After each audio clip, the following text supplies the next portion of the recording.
बिल्किश बानो प्रकरण 2002 मध्ये गुजरातमध्ये दंगल पेटली होती आणि अशाच वेळेस बिल्किश बानो यांच्यावर सामूहिक बलात्कार झाला होता आणि त्यांच्या कुटुंबातल्या 7 लोकांची ह्या धर्माचा उन्माद करणाऱ्यांनी अक्षरशः हत्या केली होती।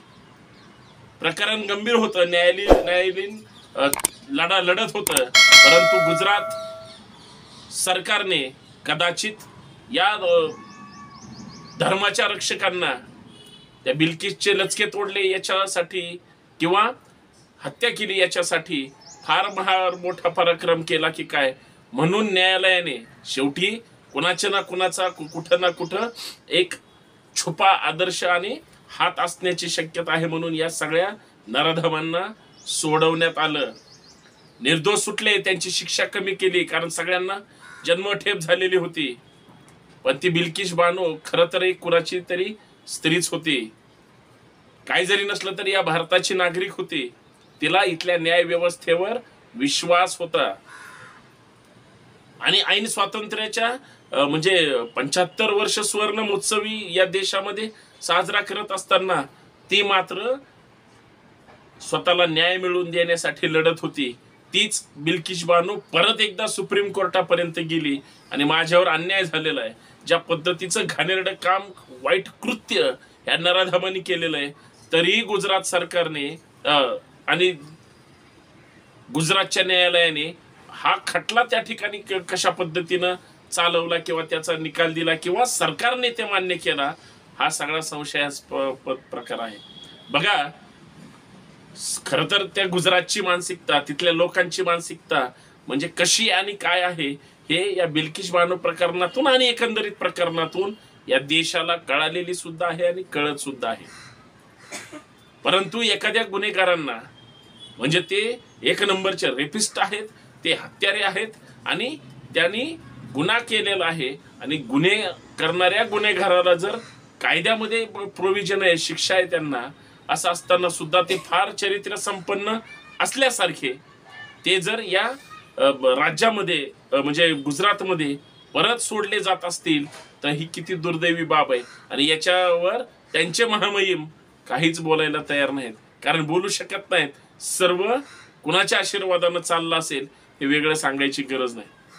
मित्रांनो, ज्यावेळेस यांची निर्दोष सुटका झाली या आरोपींची, हे 11 लोकांचा गुजरातमध्ये तिथल्या लोकांनी गळ्यामध्ये हार घालून, ढोल ताशे वाजवून, यांच्यावर फुलं टाकून यांचं कौतुक केलं होतं, यांचं स्वागत केलं होतं।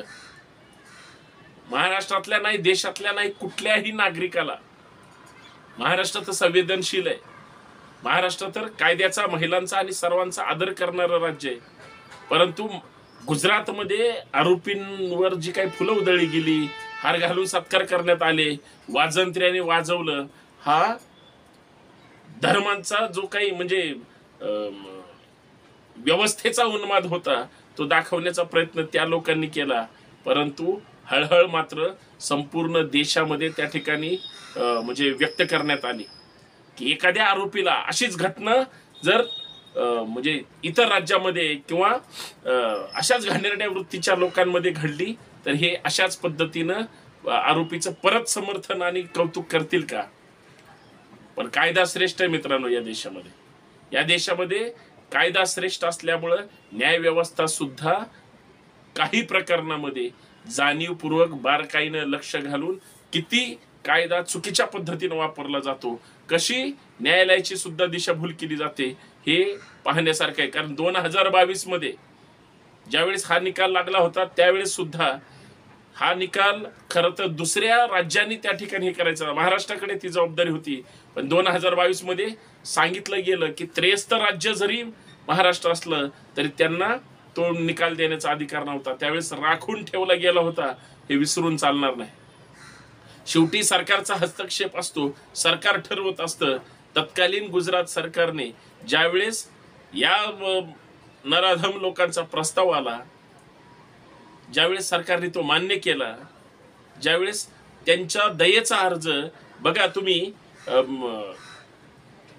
या देशाच्या प्रमुख लोकांपर्यंत पोहोचला सुद्धा असावा, ज्यावेळेस गुन्हा रद्द झाला त्यावेळेस ही हालचाल साधी नसेल, पण तरीही सगळ्यांनी या प्रकरणाकडे डोळे झाकपणा केला आणि पळवाट शोधण्याचा प्रयत्न केला. ही अत्यंत दुर्दैवी आणि शरमेची गोष्ट आहे. बिल्किस बानो फक्त धर्मानं मुस्लिम होती. ती फक्त धर्मानं मुस्लिम असल्यामुळे जर सरकार म्हणजे इतर आरोपींना, इतर धर्माच्या आरोपींना सोडत असेल तर हे किती भयानक आहे. मग उद्या धर्माच्या नावावर आणि जातीच्या नावावर जो काही उन्माद किंवा हे घडेल, धर्मनिरपेक्ष देश आम्ही कशाला म्हणायचं. कायद्यामध्ये ही प्रोव्हिजन नाही आणि कायदा हा मान्य सुद्धा करत नाही, म्हणून ह्यांची शिक्षा रद्द झाली. ती लढली, ती रडली नाही, ती ताकदीनं न्याय व्यवस्थेवर विश्वास ठेवून होती. तिनं नेत्यांवर विश्वास ठेवला नाही. तिनं कायद्याला सर्वोच्च प्रमाण मानलं आणि ती लढत राहिली, म्हणून तिला न्याय मिळाला. आता गुन्हेगारांना लवकरच स्वतः सरेंडर व्हावं लागेल. माननीय सर्वोच्च न्यायालयाने निर्णयच तसा दिलाय. जर काय 10-11 दिवसामध्ये स्वतःहून जर हे परत सरेंडर नाही झाले तर यांना सुट्टी नाही. याचा अर्थ कायदा सक्तीनं वापरला गेला पाहिजे. आमच्या इथं कायद्याने पळवाट शोधली जाते, आमच्या इथं कायदा सोयीनं वापरला जातो, परंतु असं होत नसतं, असं होणार नाही. कारण ज्यावेळेस हा निकाल राखून ठेवला होता किंवा माननीय न्यायालयाची सुद्धा दिशाभूल केली होती, परंतु हे प्रकरण पूर्ण वरखडून काढल्यानंतर असं कसं काय होऊ शकतं. एखाद्या महिलेच्या कुटुंबातली हत्या झाली, एखाद्या महिलेवर अमानुषपणे म्हणजे अत्याचार झालाय, असं असताना त्या नराधमांना सोडलं जावं याच्यापेक्षा दुसरं दुर्दैव काय असू शकत नाही. म्हणून बिल्किस बानो ज्या पद्धतीनं लढली, सुप्रीम कोर्टापर्यंत भांडली, म्हणून त्यांना न्याय मिळाला. हा न्याय व्यवस्थेचा सुद्धा विजय आणि हा घाणेरड्या वृत्तीच्या लोकांचा पराजय आहे, हे वेगळं सांगायची गरज नाही. आणि कायदा तुम्ही कुणीही असू द्या, तुम्ही सरकारमध्ये असा किंवा नसू द्या, तुम्ही जर घाणेरडं काम केलं असेल तर शिक्षा हा कायदा ठरवणार आहे. बाकी आपण सुज्ञ आहात. पण त्या महिला जी लढली तिला न्याय मिळाला याचाच आनंद आहे. स्त्री कुठलीही असू द्या, ती तुमच्या माझ्या देवारातली देवता असते, पण ती जर अशा पद्धतीनं हलहल करून तिला छळलं जात असेल तर ती ठरवते की मी आता दबून राहायचं, रडायचं का लढायचं, आणि कायदा तिला लढण्याचंच बळ देतो. धन्यवाद. जय जिजाऊ, जय शिवराय.